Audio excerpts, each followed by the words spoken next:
Force Combat is the new Army IBTS fitness objective and is intended to be administered by the unit chain of command.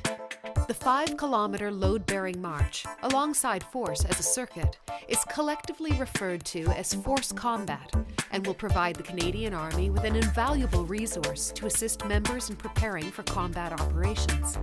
Physiological data collected by Human Performance Research and Development indicates that a force evaluation, performed with a load and as a circuit, without the mandated 5-minute rest periods between test items, will elicit metabolic demands similar to those experienced during combat and/or urban operations. There are 2 loads for Force Combat: Battle Order, with a total of 35 kilograms for the march, and Fighting Order, with a total of 25 kilograms for the Force circuit. It is important to ensure that the participants are loaded correctly.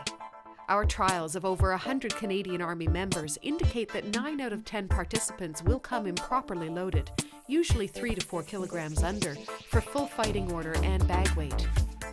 Before beginning, weigh the soldier without any CAD pad, boots, or equipment. Then add their CAD pad, boots, helmet, tack vest, and weapon. This should total 25 kilograms. If it's not, add supplemental weight to the tack vest. Next, weigh the day bag. This should weigh a total of 10 kilograms inclusive of the bag. When the weigh-in is complete, the soldier starts a 5-kilometer march at a pace between 50 to 60 minutes, no faster or slower, with weapon in hand and their day bag worn.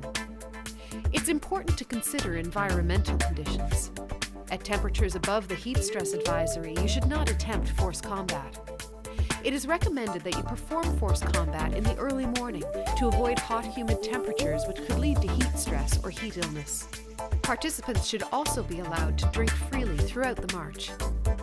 Once the march is complete, the participant returns to the field house and removes their day bag. They are given a total of 5 minutes rest between the march and the start of the Force circuit. At the end of the 5 minutes, they should be in the prone position on the floor at the start of the rushes line. The rushes are performed differently than we saw in the Force evaluation. To reflect more operational relevance, the weapon is carried at low ready in the hands, and when the participant reaches the line, they will go down so that the chest touches the ground and will aim downrange while maintaining positive control of the weapon. We are less concerned with details, such as specifically touching the line, and they do not have to lift their hands at the line.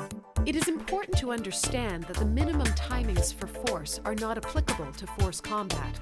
The test is a continuous activity with 25 kilograms, and the participants should pace themselves for approximately 10 to 15 minutes of high-intensity, whole-body exercise. Before starting the sandbag lift, the participant will sling their weapon and should exercise precaution to lift with as much care as possible and not sacrifice safe lifting techniques in favor of speed. During the intermittent loaded shuttle, the weapon is still slung, and attention to proper lifting technique is important. As with the Force evaluation, we end with the drag.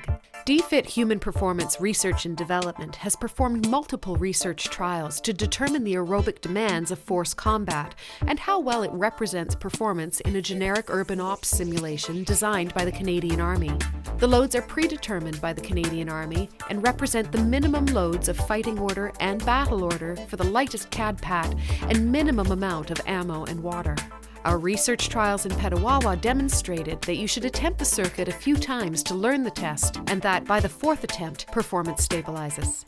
For proper progressive training on Army operations, including Force Combat, visit dfit.ca.